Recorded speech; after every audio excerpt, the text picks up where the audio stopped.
Hey, Brian from Garage Mahal. Today I have a VEVOR Drywall Screwgun.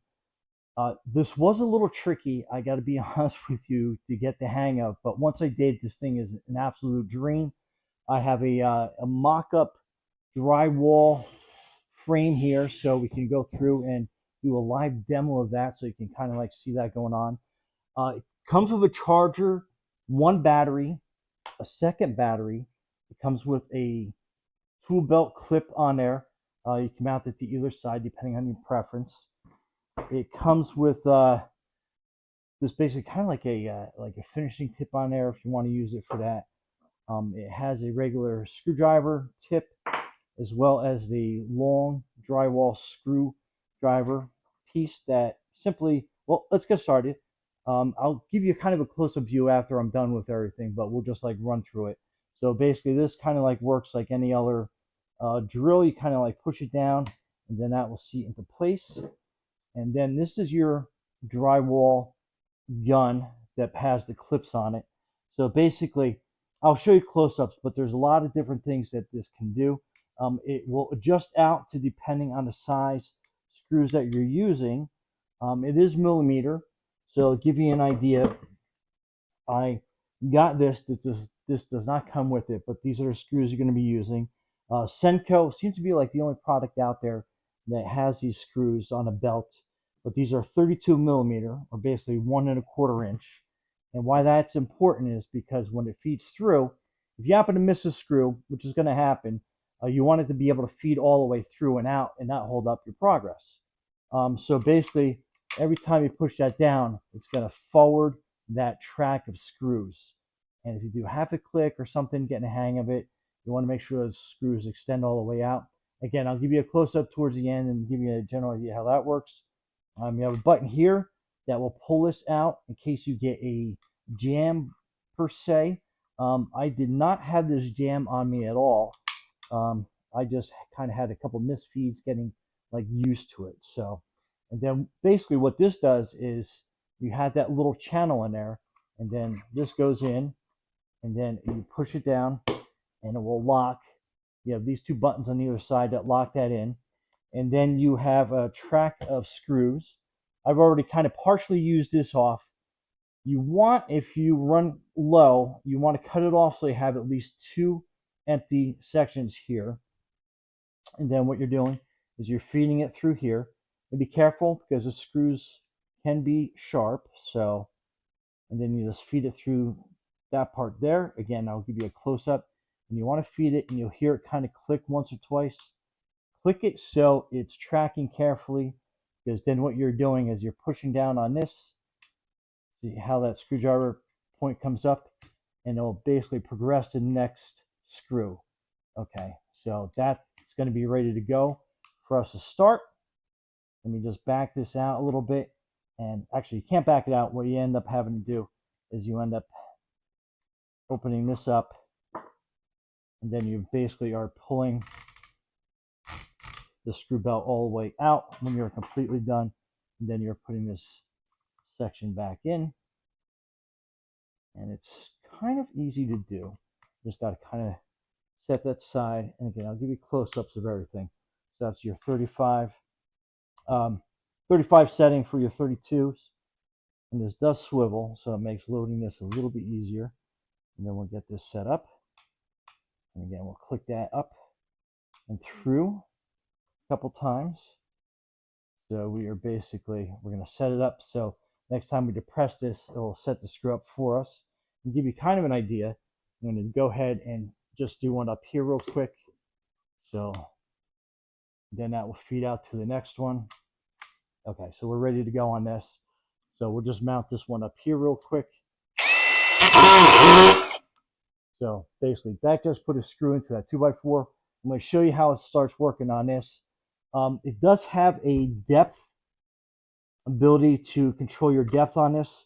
So if you want this to basically kind of like go right into the drywall to press it, again, this will take a little practice to get used to get like the finesse part of it down. But again, once you have this set up and working right, this thing is a dream. I mean, that's basically it. So I do have a kickstand on this piece of, I guess, framing, if you want to call it that, behind this. So I'm going to kind of like support it, but then I'll probably do a couple flat just so it's easier to see, especially when I switch the camera view, looking over my shoulder so you can see everything nice and close up. But basically what you are doing is you're basically just pushing down, lining it up, and then boom, that screw is in. So I'm going to go down here, click in place, and it's just that quick. And if you wanted to angle this for whatever reason, you can go up, upside down, sideways, get a better view here, and you'll see it depresses it like perfectly. So when you go over to put your spackle on there, it's going to be nice and flush for you. Anyway, let me switch the camera angles around so you can see over my shoulder. I'll re-explain everything again, but quick, super easy, and loading it is pretty much a dream. And like I said, this is like I missed this one on a click, but once you have this down, it's so easy. So stay tuned.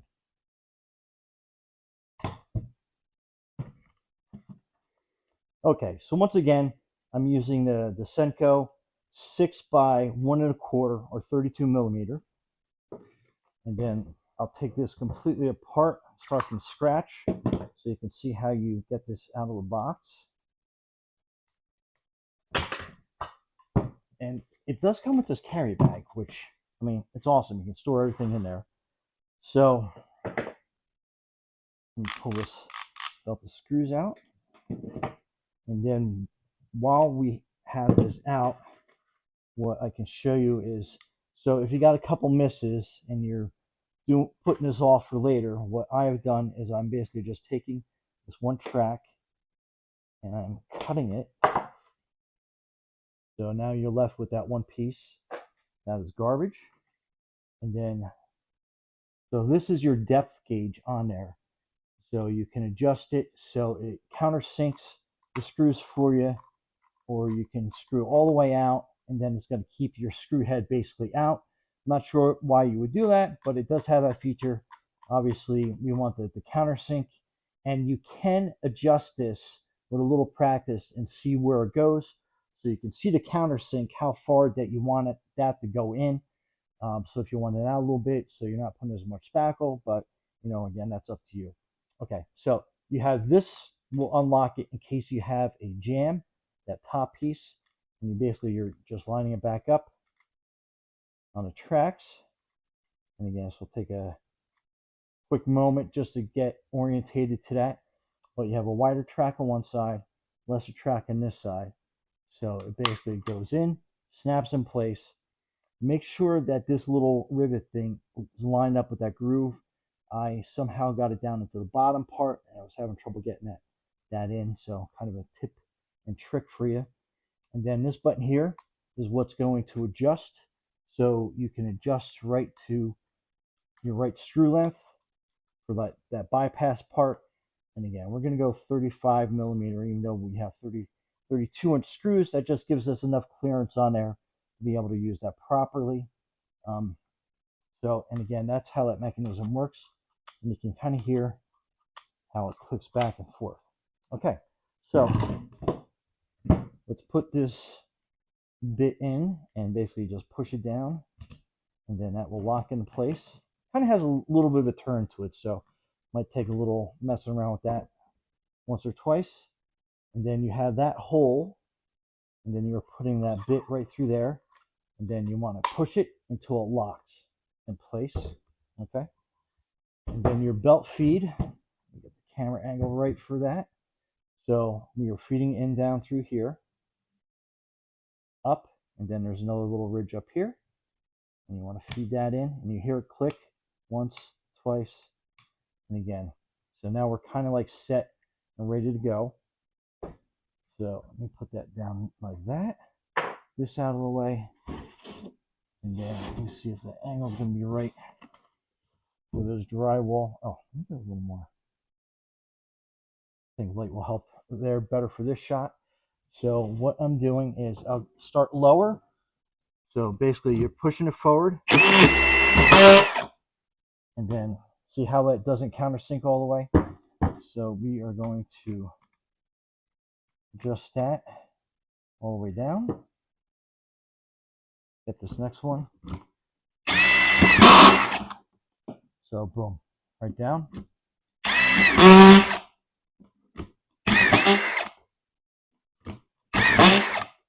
So again, it countersinks it nice.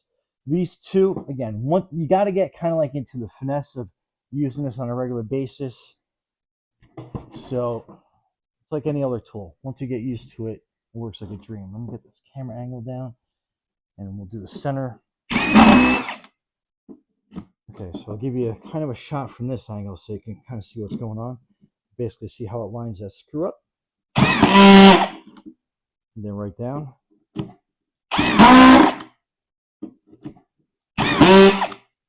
So super easy.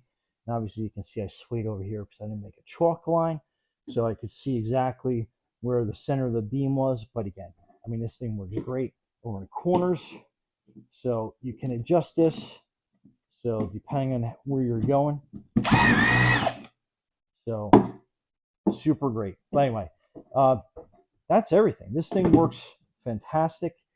Takes a little practice, like I said, but once you get this down, this thing will go through your drywall process like a dream for you.